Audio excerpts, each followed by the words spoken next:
Handsome है रे। सब super handsome Rahul sir handsome है।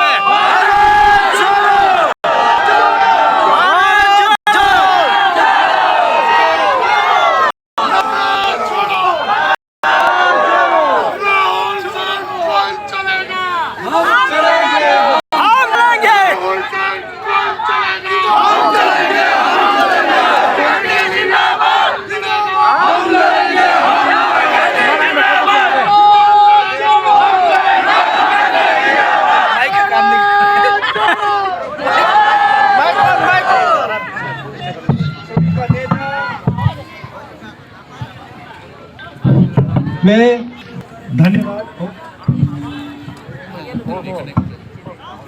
क्योंकि जी स्टेज पे वरिष्ठ नेता, अरुणाचल के नेता, असम के पीसीसी प्रेसिडेंट, असम के नेता, भाइयों और बहनों, आप सबका यहाँ बहुत बहुत स्वागत, नमस्कार।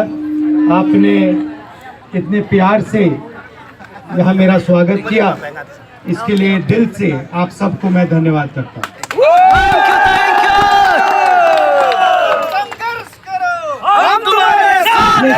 पिछले साल हम तुम्हारे साथ हैं। जैसे आपको मालूम है, देश में बीजेपी और आरएसएस के लोग नफरत फैला रहे हैं। एक धर्म को दूसरे धर्म से लड़ा रहे हैं, एक जात को दूसरी जात से लड़ा रहे हैं, एक भाषा को दूसरी भाषा से लड़ा रहे हैं। यहाँ पास में मणिपुर है, मणिपुर में जो हुआ, जो हो रहा है, आप सबके सामने है। ये बीजेपी और आरएसएस की विचारधारा का नतीजा है। महीनों से मणिपुर जल रहा है और देश के प्रधानमंत्री आज तक मणिपुर नहीं गए। तो ऐसा ही माहौल पिछले साल था। आप जानते हो कि मीडिया इन चीज़ों की बात नहीं करती है, मीडिया बेरोजगारी की बात नहीं करती है, मीडिया महंगाई की बात नहीं करती है, जनता के जो मुद्दे हैं वो मीडिया में आते नहीं हैं। इसीलिए हमने सोचा क्यों नहीं हम एक भारत जोड़ो यात्रा शुरू करें। तो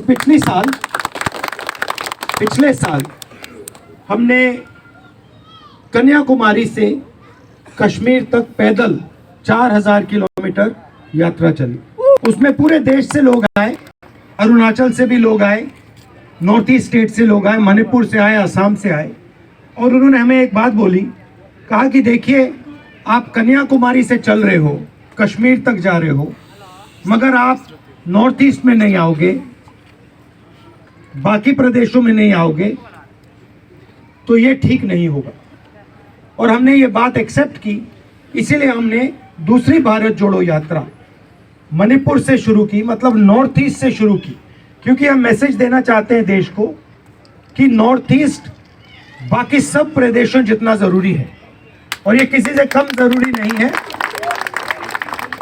तो इसलिए हमने ये यात्रा मणिपुर से शुरू की। उसके बाद असम गए, असम के बाद मणिपुर के बाद नागालैंड, नागालैंड के बाद असम, और अब हम अरुणाचल में आ रहे हैं। यात्रा का लक्ष्य आपको बताने का नहीं है। हम 6-7 घंटे यात्रा करते हैं और शाम को हम 15-20 मिनट अपना भाषण देते हैं। हम आपकी आवाज़ सुनना चाहते हैं, आपके दिल में जो है वो समझना चाहते हैं, आपके मुद्दे उठाना चाहते हैं। जैसे अभी मेरे पास बस में 4 अरुणाचल के युवा आए, उन्होंने मुझे कहा कि देखिए, हम 5 साल हमने काम किया, सेना में हमारी भर्ती हो गई, और 5 साल काम करने के बाद, प्रैक्टिस करने के बाद, रनिंग करने के बाद जब हमारी भर्ती हो गई, सरकार ने 1,50,000 युवाओं को सेना से निकाल दिया। जो एक्सेप्ट कर लिया था उनको रिजेक्ट कर लिया। तो अब उन्होंने हमें बताया है, अब हमें इस मुद्दे पर हम काम कर सकते हैं। तो आपके जो भी मुद्दे हैं उनके बारे में आप हमें बताइए।